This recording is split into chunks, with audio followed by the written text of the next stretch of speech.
Hello students. आज का topic है Poynting vector and Poynting theorem. सबसे पहले हम पॉइंटिंग वेक्टर देखते हैं। जब भी कोई इलेक्ट्रोमैग्नेटिक वेव ट्रेवल करती है तो अपने साथ एनर्जी भी कैरी करती है। तो energy per unit time, per unit area जो, तो उसी एनर्जी को हम लोग कहते हैं पॉइंटिंग वेक्टर। इसको हम लोग डिनोट करते हैं S equal to E cross H. अगर बी के टर्म लिखेंगे तो एच इक्वल टू होता है बी अपॉन म्यू नॉट, इस फॉर्म में आएगा। मॉड अगर लेते हैं हम लोग तो यहाँ पे मॉड एस लगाते हैं, ये हो जाएगा मॉड ई क्रॉस एच। और electric field magnetic field perpendicular होता है, इसलिए हम सिंपली इसको S equal to E H लिखते हैं, क्योंकि ई एच साइन 90 डिग्री हो जाता है, 90 डिग्री वन, तो यहाँ पे ई एच, तो S equal to E H. और ये किसको डिनोट करता है? पॉइंटिंग वेक्टर को। Poynting vector energy per unit time per unit area, ये पॉइंटिंग वेक्टर हो गया। और जब भी हमको पर यूनिट एरिया इमेजिन करता, तुरंत एक स्क्वायर बोर्ड हम लोग इमेजिन कर लेंगे। स्क्वायर ये हो गया पर यूनिट एरिया, तो इसमें जितना भी एनर्जी होगा इस एरिया में वही होगा पर यूनिट एरिया। और पर सेकंड 1 2 3 जितना स्क्वायर बोर्ड के साथ मूव करता है, सपोज कि यहाँ पे इलेक्ट्रोमैग्नेटिक वेव ऐसे करके ट्रेवल करता है, तो इतना अमाउंट ऑफ एनर्जी, जितना स्क्वायर बोर्ड पर सेकंड ये पास करता है अपने साथ कैरी करता है, उतना ही अमाउंट होता है पॉइंटिंग वेक्टर। तो इस पे एक न्यूमेरिकल्स भी आता है, इस फॉर्मूला पे लॉन्ग में पूछा जाता है। और 2 मार्क्स के डेफिनेशन भी पूछा था, व्हाट इज पॉइंटिंग वेक्टर। यहाँ पे नाम है वेक्टर, लेकिन है यह एनर्जी, एनर्जी जो ट्रांसपोर्ट करता है ईएमएफ। अब हम लोग देखते हैं पॉइंटिंग वेक्टर। ये पॉइंटिंग थ्योरम देखिए, अब पॉइंटिंग थ्योरम हम लोग देखते हैं। ये पॉइंटिंग थ्योरम क्या है? तो यह एक कंजर्वेशन थ्योरम है, यह भी वर्क एनर्जी थ्योरम है इलेक्ट्रोडायनामिक्स में। एक तो वर्क एनर्जी थ्योरम होता है क्लासिकल मैकेनिक्स में, और दूसरा होता है work energy theorem in electrodynamics में। ये भी एक कंजर्वेशन थ्योरम है। तो जितना वर्क डन होगा उतना ही एनर्जी में लॉस होगा। अब देखिए, कोई चार्ज अगर मूव करता है, यहाँ पे हमने कोई वॉल्यूम के अंदर कोई चार्ज है, वॉल्यूम ले लिया क्यू, और वह कोई चार्ज यहाँ से मूव करता है, अगर डिस्टेंस एल डिस्टेंस ट्रेवल करता है, तो ये इलेक्ट्रोमैग्नेटिक फील्ड है। इस इलेक्ट्रोमैग्नेटिक फील्ड में अगर कोई चार्ज मूव करेगा तो उस पे वर्क डन होता है। वर्क डन कौन करेगा? ये इलेक्ट्रोमैग्नेटिक वर्क डन करती है। इलेक्ट्रोमैग्नेटिक फील्ड का मतलब यहाँ पे इलेक्ट्रिक फील्ड और यहाँ पे मैग्नेटिक फील्ड दोनों है, तो इलेक्ट्रिक फोर्स भी लगेगा, मैग्नेटिक फोर्स भी लगेगा। तो ये फोर्स इस चार्ज पे वर्क करती है, इस फोर्स के कारण। तो वर्क डन इक्वल टू कितना होता है? F dot D L. यहाँ पे work done equal to F dot D L. और ये जो एफ है यहाँ पे इलेक्ट्रोमैग्नेटिक फील्ड का फोर्स है। तो यहाँ पे फोर्स दो होगा, इलेक्ट्रिक फोर्स और मैग्नेटिक फोर्स, और डिस्प्लेसमेंट डीएल। तो यहाँ पे हम लोग इसको सेपरेट सेपरेट लिखते हैं कि वर्क डन इक्वल टू, ये देखिए हो गया इलेक्ट्रिक फोर्स और मैग्नेटिक फोर्स हो गया, तो एफ डॉट डी एल। और ये जो इलेक्ट्रिक फोर्स होता है वो होता है क्यू इंटू ई, और मैग्नेटिक फोर्स था Q into V cross B. तो ये तो स्पीड हो गया वेलोसिटी का, और ये मैग्नेटिक फील्ड हो गया, और यहाँ पे डॉट डीएल। अब इस डीएल को हम लोग कन्वर्ट कर सकते हैं स्पीड वी में, क्योंकि वेलोसिटी जो होता है डिस्प्लेसमेंट अपॉन टाइम होता है, तो यहाँ पे डीएल अपॉन dt था, तो ये डिस्प्लेसमेंट अपॉन टाइम, तो DL equal to V D T, तो हमने यहाँ पे कन्वर्ट कर लिया वी डी टी में। अब इसको सेपरेट सेपरेट कर देते हैं, तो जैसे सेपरेट करेंगे यहाँ पे डॉट, तो Q E dot V D T हो गया, और फिर यहाँ पे ये टर्म के साथ डॉट वी, तो ये जो सेकेंड टर्म होगा ये ए क्रॉस बी डॉट सी से हम लोग जानते हैं कि अगर कोई दो टर्म सेम होता है तो उसका वैल्यू जीरो हो जाता है। तो यहाँ पे ये भी है, ये भी है, तो ये वेक्टर भी और ये भी, और ए क्रॉस बी डॉट सी। तो वॉल्यूम वाले में हम लोग देखते थे कि ये वाला टर्म कितना हो जाएगा, जो अगर कोई दो टर्म इक्वल होता है तो जीरो। तो ये मैग्नेटिक फोर्स के कारण जो वर्क डन है वो वाला पार्ट, ये वाला पार्ट जीरो, तो ये केवल बच जाता है ये इलेक्ट्रिक फोर्स के कारण वर्क डन हो रहा है। इसको हम लोग रीअरेंज करके ऐसे लिखते हैं।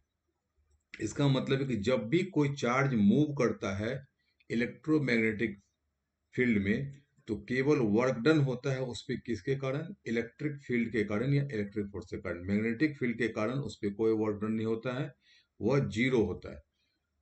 तो वह केवल डायरेक्शन चेंज कर सकता है मैग्नेटिक फील्ड, लेकिन उसके स्पीड को कम या ज्यादा नहीं कर सकता है। इसीलिए अब मेरे पास वर्क डन आएगा केवल इलेक्ट्रिक फील्ड के कारण। अब हम लोग निकालते हैं work done per unit time, जिसको हम लोग पावर भी कहते हैं। Work done per unit time किस पे वर्क डन हो रहा है? तो यहाँ पे चार्ज पे, जब वह मूव करता है इलेक्ट्रोमैग्नेटिक फील्ड। अब यहाँ पे work done per unit time देखिए, जैसे वर्क डन निकालेंगे तो यहाँ पे क्या करेंगे हम लोग? टाइम से डिवाइड कर देंगे, LHS RHS दोनों में, तो ये तो टर्म टर्म कैंसिल हो जाएगा। अब आगे यही कि रेट लिखिए eight which work is done, जिसको हम लोग पावर भी कहते हैं। तो यहाँ पे power P equal to D W by D T हो गया, तो यही टर्म था। ये डी डब्ल्यू वाला टर्म देखिए, ये टर्म था, इसको हमने टी से डिवाइड कर दिया। अब यहाँ पे डी टी हो जाएगा कैंसिल आउट, तो ये टर्म बचेगा। अब हम लोग क्या करते हैं, ये जो चार्ज वाला पार्ट है इसका हम लोग volume integral part integral form में हम लोग लिख देते हैं। तो ये था रो डीवी। हम लोग वॉल्यूम की बात करते हैं तो रो है पर यूनिट वॉल्यूम, मतलब ये यूनिट वॉल्यूम जो चार्ज है ये रो, यूनिट वॉल्यूम में चार्ज रो। तो डीवी वॉल्यूम में डीवी, हमने टोटल वॉल्यूम लिया तो हमने इंटीग्रेट कर दिया, तो ये रो डीवी। ये वाला टर्म आ गया, ये केवल यहां से लेके यहां तक, ये चार्ज के बदल, ये चार्ज का वैल्यू है इंटीग्रल फॉर्म में, इसको रख दिया। बाद बाकी टर्म एज इट इज था। अब यहाँ पे डी अरेंज कर देते हैं हम लोग इस रो को। ये जो रो है इसके हम v के साथ करते हैं, ये स्पीड जो वेलोसिटी उसके साथ, और dv को हम लोग यहाँ लिख देते हैं, रीअरेंज करते हैं। फिर जब यहाँ पे रो और v जो आता है वह भी करंट डेंसिटी के बराबर होता है, E डॉट जे, ये E डॉट जे। तो हमने यहाँ पे ये लिख दिया E डॉट जे। अब देखिए यहाँ पे रो वी इक्वल टू कैसे जो होता है, यहाँ पे रो क्या है? वॉल्यूम चार्ज डेंसिटी, मतलब पर यूनिट वॉल्यूम जो चार्ज होता है, तो हमने लिख दिया D Q upon D V. और ये जो स्पीड है वो डिस्प्लेसमेंट अपॉन टाइम होता है, पर यूनिट टाइम। तो इसको D Q upon D T, ये देखिए, ये D Q upon D T तो हो जाता है करंट। अब ये जो वॉल्यूम को हम लोग लिख सकते हैं, ये जो डिनोमिनेटर में डीवी है, तो इसको एरिया इंटू हम लोग डिस्प्लेसमेंट या लेंथ लिख सकते हैं यहाँ पे। तो ये हमने लिख दिया वॉल्यूम को एरिया इंटू डिस्प्लेसमेंट। और एक डिस्प्लेसमेंट यहाँ पे था, तो इसको हम लोग कैंसिल आउट कर सकते हैं। ये डिस्प्लेसमेंट कैंसिल आउट हो जाएगा। अब ये यहाँ पे था D Q D T current, और ये नीचे बच गया डिनोमिनेटर में एरिया, तो करंट अपॉन एरिया, यहीं पे मैंने लिख दिया कि D Q upon D T current और अपॉन एरिया। तो current upon area equal to current density. तो यहाँ पे रो वी या वी रो लिख सकते हैं। वैसे भी याद रखने के लिए हम लिख सकते हैं कि वी रो मतलब जय और वीरो, याद रखने के लिए। सोलह में था कि जय वीरो का फ्रेंडशिप, तो V rho equal to J current density. तो ये वर्क डन जो पर यूनिट टाइम होता है मेरे पास आ जाता है ई डॉट जे, और ये इसका वॉल्यूम इंटीग्रल। तो ये स्टेप्स आ गए यहाँ पे, work done per unit time जिसको पावर कहते हैं, ई डॉट जे। ये ई डॉट जे किसको डिनोट करता है? ये वर्क डन को डिनोट करता है, लेकिन वर्क डन यहाँ पे तो टाइम से डिवाइड, तो पर unit time, per unit time, per unit volume. Unit volume में, यूनिट टाइम में कितना वर्क डन होता है किसी चार्ज पे, जब कोई चार्ज इलेक्ट्रोमैग्नेटिक फील्ड में मूव करती है, डिस्टेंस ट्रेवल करती है डीएल डिस्टेंस से। तो ई डॉट जे। अब यहाँ पे हमको फाइंड आउट करना है, डेरिवेशन के लिए E dot J find out करना है। तो इसके दो मेथड से E dot J find out करने का। एक तो क्या, मैक्सवेल फोर्थ इक्वेशन से डिनोट करते हैं, और दूसरा है मैक्सवेल थर्ड और फोर्थ को इक्वेशन से लेते हैं, उसको हम लोग बाद में ई डॉट एच डॉट निकाल के डिराइव कर देते हैं। लेकिन यहाँ पे ई डॉट जे स्टार्ट करना है। अगर हम लोग पूरा डिराइव कर देते हैं, यहाँ से स्टार्ट करते हैं, तो बहुत अच्छी बात है। बहुत सारे बुक्स में क्या करते हैं, डायरेक्ट यहाँ से ही लेते हैं, तो हम लोग यहाँ से भी लिख सकते हैं। ये work done per unit time हम लोग लिख सकते हैं ई डॉट जे। अब यहाँ पे हम लोग फाइंड आउट करना है, E dot J find out करेंगे और उसको वॉल्यूम इंटीग्रल लगा। अब यहाँ पे देखिए, इसको चाहिए तो यहाँ से स्टार्ट कर सकते हैं कि Poynting theorem work energy theorem है इलेक्ट्रोडायनेमिक्स का, और ये कि in region of electromagnetic field rate मतलब work done with the per unit time at which work is done on charge q as charge move by distance dl। मतलब जब भी work done हमको फाइंड आउट करना है electromagnetic field में जब move करता है तो डिस्टेंस से, तो ये work done per unit time equal to आ गया ई डॉट जे, जो हम लोगों ने अभी डिराइव किया है। या तो पूरा इसको कैसे वहां से लेते हैं, तो यहाँ से स्टार्ट कर सकते हैं। अब हमको फाइंड आउट करना है ई डॉट जे, इसके लिए हम लोग लेते हैं Maxwell third equation, Maxwell fourth equation. अब ये देखिए मैक्सवेल थर्ड इक्वेशन है, ये वाला पार्ट होता है curl equal to minus del B upon del T. और जब भी यहाँ पे आए दूसरा टर्म तो हमको सब जगह ई और एच में कन्वर्ट कर लेते हैं, आसानी होता है। तो ये तो एल एच एस में ई है ही करके, और यहाँ पे आर एच एस में बी है तो बी इक्वल टू हम लोग म्यू एच कर लेते हैं। अगर फ्री स्पेस जहाँ पे वहाँ पे म्यू नोट कर देंगे, हम लोग जनरली म्यू से लिखते हैं। तो B equal to mu H, तो यहाँ पे इस टर्म में लिख दिया हम। मैक्सवेल फोर्थ इक्वेशन होता है curl H equal to J plus del D upon del T. तो यहाँ पे एल एच एस में तो है ये एच के टर्म में, और यहाँ पे देखिए जे टर्म हमको चाहिए था, तो जे तो एक आ गया, ई डॉट जे चाहिए तो यहाँ पे जे है। डी वाले टर्म को हम कन्वर्ट कर लेते हैं ई वाले में, तो डी इक्वल टू होता है, ये डिस्प्लेसमेंट वेक्टर है epsilon E, D equal to epsilon E. तो हमने यहाँ पे वैल्यू पुट कर दिया तो इस टर्म में आ गया।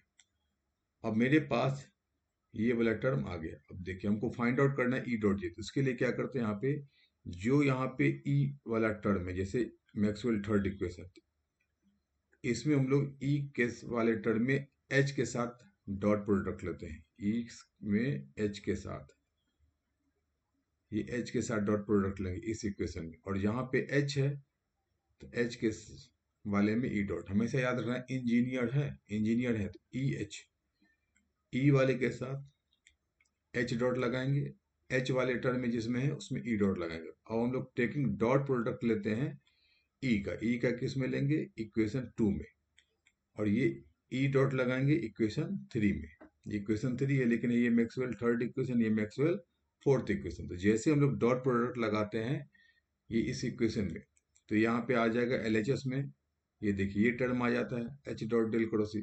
और आर एच एस में यहाँ पे म्यू तो कांस्टेंट था, यहाँ पे एच डॉट और ये del H upon del D था। सिमिलरली इस इक्वेशन में जब ई डॉट लगाते हैं, क्योंकि यहाँ पे एच वाला टर्म है, तो ये E dot del cross H L H S में हो जाएगा, और यहाँ पे ई डॉट जे, और ये टर्म आ जाएगा यहाँ पे एप्सिलॉन पहले से था, और E dot del E upon del T. तो ये मेरे पास इक्वेशन आ गया। अब मेरे पास आ गया ई डॉट जे, तो फाइंड आउट करना था। अब इसके लिए हम लोग क्या करते हैं, सब्ट्रैक्ट कर देते हैं इक्वेशन 4 माइनस 5। इसको जब सब्ट्रैक्ट करेंगे तो एल एच एस में ये टर्म आ जाएगा, आर एच एस में ये टर्म आ जाता है, केवल सब्ट्रैक्शन है। तो ये आर एच एस में सब टर्म नेगेटिव है, ये ध्यान रखना है, सब टर्म नेगेटिव। अब एल एच एस में हम लोग क्या करते हैं, वेक्टर आइडेंटिटी को अप्लाई करते हैं। तो ये वेक्टर आइडेंटिटी को अप्लाई करते हैं, तो वेक्टर आइडेंटिटी होता है del dot E cross H. अब देखिए ये वेक्टर आइडेंटिटी से होता है del cross E, del dot E cross H, और ये इक्वल टू होता है ये आर एच एस में इतना के टर्म है। इसको याद रखने का तरीका हम बताते हैं। ये तो क्या divergence of E cross H equal to होता है कि H dot curl E minus E dot curl H. तो इसको सबसे बेहतरीन तरीका याद करने का है कि del dot E cross H, जब भी कोई डॉट होता है तो हम लोग क्या करते हैं साइड साइड में, तो सबसे पहले ब्रैकेट 2 लिख देंगे यहाँ पे। ये देखिए ये हमने ये ब्रैकेट लिख देना है, इसके लिए टर्म लो, ये ब्रैकेट, ये टर्म लिख दीजिए ब्रैकेट में। और ब्रैकेट के बाहर ये क्या करेंगे, ये जो डॉट है एच वाले को हम लोग यहाँ पे बाहर कर देते हैं। एच डॉट हो गया, सबसे पहले साइड वाले को निकालेंगे डॉट में, और जो बच जाएगा उसको ब्रैकेट के अंदर लिखेंगे कर्ल के टर्म में। तो यहाँ पे एच डॉट इस प्लेस पे आ गया, और यहाँ पे जो डेल है तो ब्रैकेट के अंदर डेल क्रॉस ई आ जाएगा। फिर यहाँ पे माइनस, फिर जो दूसरा टर्म बचेगा उसको लिखेंगे यहाँ पे ई डॉट, और जो बच गया डेल और एच, तो इसी इसी सीक्वेंस में डेल क्रॉस एच, तो ये टर्म आ जाएगा। सबसे पहले हमको इसको ये आइडेंटिटी लिखने के लिए यहाँ पे ये डेल और माइनस ऐसे डेल कर दीजिए। तो सबसे पहले यहाँ पे अगर एच लिखते हैं तो ये एच डॉट ऐसे कर दीजिए, और जो बच गया था ये डेल बच गया था, और ये यहाँ पे ई, तो डेल ब्रैकेट के अंदर वेक्टर में डेल क्रॉस ई वाले टर्म। फिर उसके बाद ई वाले टर्म को करेंगे तो यहाँ पे ई डॉट, और जो बच गया यहाँ पे डेल बच गया था, और एच, तो ये हो जाएगा डेल क्रॉस एच, ये डेल क्रॉस एच, ये ब्रैकेट के अंदर। तो ये वेक्टर आइडेंटिटी से हो गया। अब ये जो इक्वेशन है यहाँ पे, जो ये इक्वेशन 6 था, उसी को हम लोग यहाँ पे लिख लेते हैं। यहाँ पे लिख दिए इक्वेशन 6 है। ये क्या हो जाएगा, ये term L H S equal to, देखिए ये जो एल एच एस में है इस vector identity L H S के बराबर, तो डायरेक्ट हम लोग वैल्यू पुट कर देते हैं। और आर एच एस में जितना टर्म था उसको एज इट इज लिख देते हैं। एक चीज हम लोग डायरेक्ट यहाँ पे लिख सकते हैं, अगर वेक्टर आइडेंटिटी याद नहीं है तो इसके लिए हम लोग लिख सकते हैं, ये देखिए ये जो भी टर्म है यहाँ पे, इसके लिए हम लोग क्या करेंगे, ये जो ब्रैकेट के अंदर उसको ध्यान रखना, ब्रैकेट के बाहर हो जाए, ये जो डॉट है डेल और डेल, इसको ब्रैकेट के अंदर खींच लीजिए। यहाँ पे ऐसे करके हमने ब्रैकेट, इसको ये भी डेल था, ये देखिए ये डेल इस ब्रैकेट के बाहर, ये भी ब्रैकेट के बाहर कर दिया, डेल डॉट हो गया। और जो भी बच जाता है उसको ब्रैकेट के अंदर क्रॉस के साथ लेते हैं, ई और एच, तो ई क्रॉस एच। तो अगर आइडेंटिटी याद नहीं भी तो हम यहाँ पे इसको डायरेक्ट यहाँ से लिख सकते हैं, लेकिन ये आता है कहाँ से, आइडेंटिटी से। तो ये तो आइडेंटिटी से आ गया, वेक्टर आइडेंटिटी से। अब यहाँ पे हम लोग इसका वैल्यू पुट करना है, हमको फाइंड आउट करना क्या था, ई डॉट जे, क्योंकि यहाँ पे जो वर्क डन है ये कितना था, ई डॉट जे, उसका हम लोग वॉल्यूम इंटीग्रल निकालेंगे। तो ये ई डॉट जे हमने यहाँ से फाइंड आउट कर लिया एक तरफ, और बाद बाकी सबको एक तरफ। तो हमने ई डॉट को इस तरफ ले आए, इस ई डॉट को, ये जो ई डॉट जे था इसको हमने एल एच एस में, और इस वाले टर्म को हमने आर एच एस में यहाँ पे लिया। तो ये ई डॉट जी हो गया। अब यहाँ पे एक टर्म है कि इसको हमको यहाँ पे, ये जो एच डॉट, ये टर्म, इसको जैसे यहाँ पे हम इधर ले जाएंगे, ये डेल टर्म के अंदर ले जाते हैं, यहाँ से लेकर के यहाँ, तो यहाँ पे हाफ से मल्टीप्लाई करना होगा, यहाँ पे ध्यान रखना। अब कैसे होता है यहाँ पे देखिए, जैसे हम डिफ्रेंशिएट करेंगे इस वाले पार्ट को, ये del H square upon del T square को हम लोग यहाँ पे है, ये डेल टी होगा केवल। तो ये डेल एच स्क्वायर को हम लोग एच डॉट एच लिख सकते हैं। जब इसको डिफ्रेंशिएट करते हैं, इसको लिखते हम लोग डिफ्रेंशिएट करते हैं, तो क्या होता है, first function differentiation of second function, तो डेल अपॉन डेल टी, फिर प्लस ये हो गया second function differentiation of first function, ये इक्वल टू कितना, दोनों सेम सेम है तो 2 टाइम्स हो जाएगा, तो ये हो जाएगा 2 टाइम्स ये H dot del H upon del T. तो इसको अगर हाफ से हम मल्टीप्लाई करेंगे, इसको अगर हाफ से मल्टीप्लाई करेंगे तो ये कितना हो जाएगा, H dot del H upon del T. तो इसीलिए H del H upon del T को हम जब इस फॉर्म में लिखेंगे, यहाँ पे इस फॉर्म में लिखना है, इस स्क्वायर वाले फॉर्म में, ये तो हमने इसके लिए बदला लिखा था, तो यहाँ पे हम हाफ से मल्टीप्लाई कर देते हैं। सिमिलरली यहाँ पे ई वाला टर्म है, जैसे यहाँ पे इस वाले टर्म को यहाँ पे ले जाएंगे तो डेल ई स्क्वायर होगा, तो यहाँ पे हम हाफ से मल्टीप्लाई कर देते हैं। इस टर्म को यहाँ पे इसे टिक लगा लेना है, क्योंकि यहाँ पे बहुत सारे बच्चे कंफ्यूज हो जाते हैं। तो ये E dot G equal to इस टर्म में आ गया। अब हम लोग को वॉल्यूम इंटीग्रल निकालना है, उसके बाद क्या करते थे, वॉल्यूम इंटीग्रल, तो हमने दोनों तरफ वॉल्यूम इंटीग्रल लगा दिया। यही टर्म पिछले वाला मैंने यहाँ पे फिर से लिख दिया है। अब इसको वॉल्यूम इंटीग्रल लगाना था, तो सब जगह वॉल्यूम इंटीग्रल लगा दिए, ये भी volume integral, volume integral, volume L H S R H S सब में लगा दिए। तो ये जो एल एच एस वाला टर्म है, यही तो work done per unit time है, जिसको हम लोग पी लिखते हैं, तो ये तो एल एच एस हो जाएगा। और आर एच एस में ये अपसलन बाई 2 था कांस्टेंट करके, तो ये हमने ऑपरेटर के अंदर ले गए, तो ये अपसलन ए स्क्वायर बाई 2 हो जाएगा। और डेल अपॉन डेल टी को हमने बाहर कर दिया, क्योंकि ये इंटीग्रल और ये डेल अपॉन डेल टी, ये जो डेल अपॉन डेल टी है ये ऑपरेटर है, इसको हम लोग इंटरचेंज कर सकते हैं। तो ये डेल अपॉन डेल टी ये भी ऑपरेटर है और ये भी ऑपरेटर, तो ऑपरेटर हम लोग इंटरचेंज कर सकते हैं। तो इसको हम लोग इधर लिख दिए बाहर और इसको अंदर। सिमिलरली इसमें किए, और एक टर्म यहाँ पे जो है इसको हमने वॉल्यूम को सरफेस में कन्वर्ट कर लिया। तो ये वॉल्यूम इंटीग्रल था। जब भी गॉस डाइवर्जेंस थ्योरम से सरफेस से वॉल्यूम जाता है तो यहाँ पे डेल डॉट लग जाता था। सिमिलरली जब वॉल्यूम से सरफेस में हम लोग आते हैं तो यहाँ पे ये डेल डॉट वाला टर्म हट जाता है। तो ये डाइवर्जेंस वाला टर्म हट करके सिंपली मेरे पास E क्रॉस H आता है। एक टर्म यहाँ पे बाद बाकी टर्म एज इट इज है। तो ये मेरे पास जो इक्वेशंस 9 आ गया, यही इक्वेशंस है पोंटिंग थ्योरम। तो ये किसको डिनोट करता है? एलएचएस का जो टर्म है यह डिनोट करता है work done per unit time on charge in electromagnetic field. जब भी इलेक्ट्रोमैग्नेटिक फील्ड में कोई चार्ज मूव करती है तो उस पर वर्क डन होता है। जो वर्क डन होता है तो किसके बराबर होता है? अब यहाँ पे देखिए ये टर्म किसको डिनोट करता है? तो minus del upon del T है। तो डेल अपॉन डेल टी तो रेट ऑफ होता है, या माइनस लगाते हैं तो रेट ऑफ डिक्रीज। तो ये जो पहला टर्म है ये रेट ऑफ डिक्रीज, ये किस में इनर होता है? तो एनर्जी है। किसके कारण एनर्जी? तो इलेक्ट्रिक फील्ड के कारण जो एनर्जी है उस ईएम फील्ड में स्टोर, ये एप्सिलॉन ई स्क्वायर बाई 2, ये हो गया पर यूनिट वॉल्यूम जो एनर्जी है। ये पर यहाँ पे डीवी है तो पर यूनिट वॉल्यूम उस एनर्जी में डिक्रीज होता है जो स्टोर था।